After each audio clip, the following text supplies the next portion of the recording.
Well, we did not end up walking out. I'm kind of shocked. My prediction was sort of right on. This really was the perfect Adam Sandler vehicle. It was R-rated, it was super raunchy, which plays perfectly to his man-child sense of humor. But, you know, when I get a raunchy comedy, I want it to be really raunchy. I don't want it to be PG-13 raunchy. I don't want a bunch of jokes in PG-13 format. If I want it to get nasty, I want it to get nasty. You know, and this movie was nasty. That was really nasty. But actually ended up being one of its strengths. I will say this, man. You know, it was kind of an us against them movie. You had the suits and the uptight rich folks, and then you had the down on your luck scumbags, sort of. But the problem is, it was an us against them in which I couldn't really root for either side, because it was like stick rammed firmly up your douchebag, or scuzzball eats the food at a strip club douchebag. I could not root for either side in that battle. I think you're overthinking it a little bit. I think any thought going into this movie is probably overthinking it. Here's my thoughts on it. You're supposed to be on Sandberg's side. Obviously, you're supposed to be on Sandberg's side. But Sandberg's side is really torn in between those two worlds. He's in the stick shoved up your douchebag world, but he's clearly not of it. But then you have Sandler comes along and brings his scuzzball douchebag world along with him, and suddenly I'm forced to root for him to abandon the stick up your world for the scuzzball douchebag world. How can I get on either side in that? You can't really. So, yes, I agree. Sandberg is clearly the hero in this story. And honestly, I liked the father-son story that was going on there. I think it's because, you know, a father-son story is something that I'm sympathetic towards. You know, I have kids. I've had father issues in my life and stuff. I thought it was played well, especially being as ridiculous as the subject matter is. It actually had an emotional core to it. Yeah, I did not catch that at all, man. But douchebag, everybody in this movie was a douchebag. I don't know, man. The second you start saying story, you kind of lose track of me. There was no story in this movie. They wrote the story in 15 minutes. They had 2 pages, and they're like, how many jokes can we cram into this movie? I got to admit, though, the dude from Heroes, anybody know what his name is? I don't, but he's the guy who looks like Sylvester Stallone's son or something like that. That dude is so funny in this movie. Oh, God, he was hilarious. I leaned over to Adam, and I said, dude, he's going to be that guy in this movie that we're all talking about after. 2 scenes in, I was like, he's that guy. Yeah. He's going to be that guy. You know, I was actually really surprised by Vanilla Ice's performance. I expected it to be so annoying, but it wasn't. It was just funny. They wrote it well. It was really funny. I was kind of grossed out by the Leighton Meester scene. I didn't know that she was in this, and I'm surprised that she did the things that she did in this movie. That was really weird. Which scene? I have no idea who you're the wedding talking dress. about. Leighton Meester, she played the, you know, she's like, she's the fiance. Yeah. I don't know her name. Yeah. Is she from television or something? Yeah, because Girl or whatever. Real popular now, like super popular, and then all of a sudden she's licking on a wedding dress. Yeah, licking on a wedding dress. Yeah. That was class. That was man. As it was funny. It was funny. Oh my God, dude. That was the thing that I thought they did well in this movie, and that one I will give them credit for on a comedic level. The low humor joke is always the person doesn't realize what's going on, and they do something really gross. In this movie, they actually went the other route with it. Set you up so it looks like the person doesn't know what's going on, and then, no, they knew what was going on the whole time, and they just did it anyway.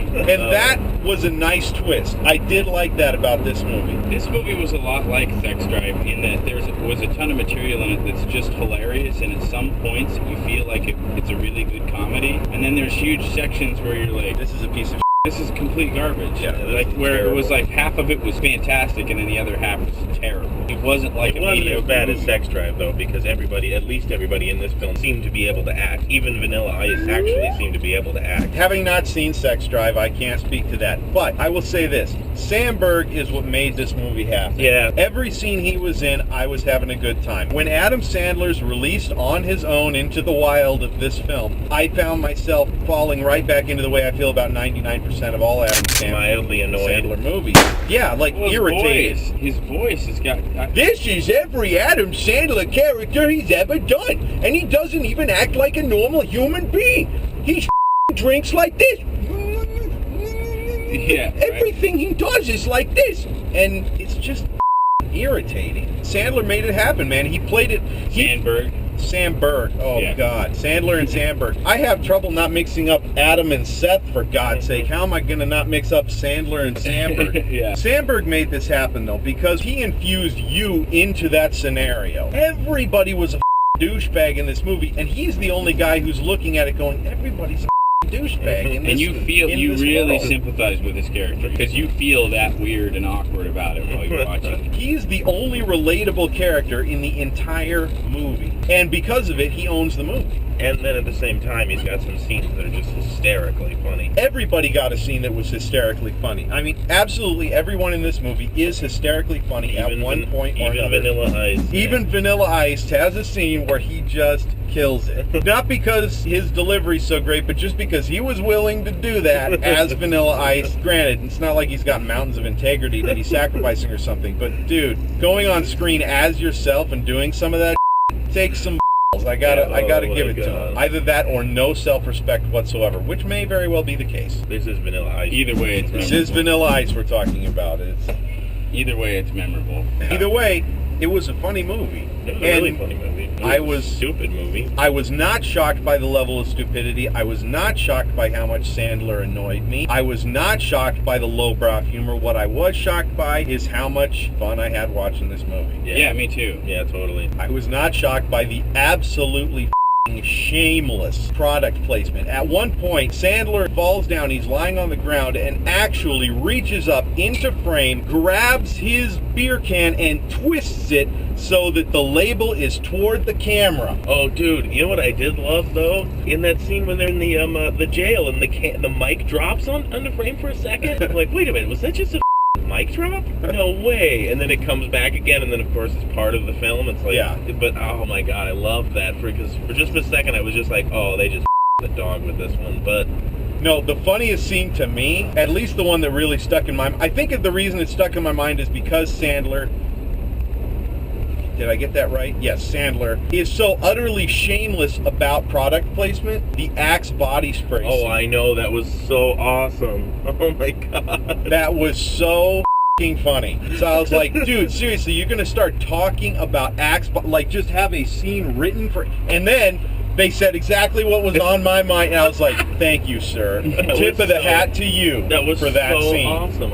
It was like the same with the mic drop. You expect it to be you know, and then they're like, yeah, it's going to be, oh, no, never mind, it's not. It's funny. We're actually maintaining our integrity and our sense of humor in this thing. That was what ultimately made this movie fun. It took all of the conventions of the piece of Adam Sandler movie and turned them on its ear and made fun of them. Yeah, it was very self-aware about its and for that reason, I was able to have a lot of fun with it. It was a stupid movie, but it was really... No, it was. It was moronic. Funny. It was intellectually insulting on every level. No, I'm not going to say it was intellectually insulting just because it took all the stuff that was intellectually insulting and said, yeah, we know this is intellectually insulting, so let's make fun of it. Not all this stuff. That's giving it too much credit. But a lot of this stuff. Do you have any Axe buttons?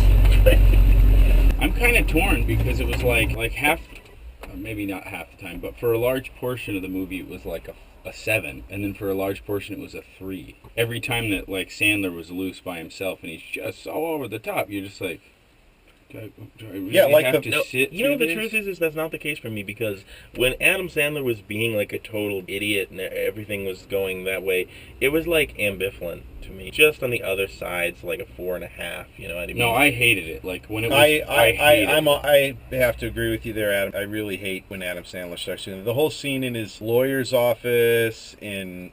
Yeah. The introduction of the character. The thing with the kid was creepy and funny because it was so creepy. But once Adam Sandler comes into it, after the credits roll, and until Andy Samberg enters the picture... Oh, you hate him. It was just miserable, and I thought, oh, God, we're going to end up walking out of this one. Yeah. But then Samberg came in, saved it, and then when Adam Sandler pairs up with Andy Samberg, it becomes funny. But every time he was off on his own. Yeah, the scenes with Nick Swardson and stuff like that. Nick Swardson, who plays the kind of crazy strip club monkey. All that stuff was just horribly annoying. So yeah, it really did fluctuate a lot. I kind of agree with you. There was a lot of stuff there that was the 7, and there were moments when I would have gone, now granted I'm not going this high, but there were a few moments in that movie, and like I said, everybody had that moment where I would go an 8. Yeah, but then it was coupled with scenes where you're like, I can't stand this movie. Yeah, and then Like, there's stuff that was definitely a 3 or a 2. oh, the opening scene when he's talking to his lawyer or whoever that guy was, it's just like, I give it a 6. Ugh. I'm gonna give it a 6. Ugh. You know what? Give it I'm gonna give it a 6.5. Actually, I had that much fun in this movie. I would give it a 6.5 except for Adam Sandler's performance. I hated so much most of the time. I'll go 6. I'll go 6 because I do care about it. There are some really funny scenes in it. But I'm torn because there's part of me that hates it so bad that I just want to give it a 5.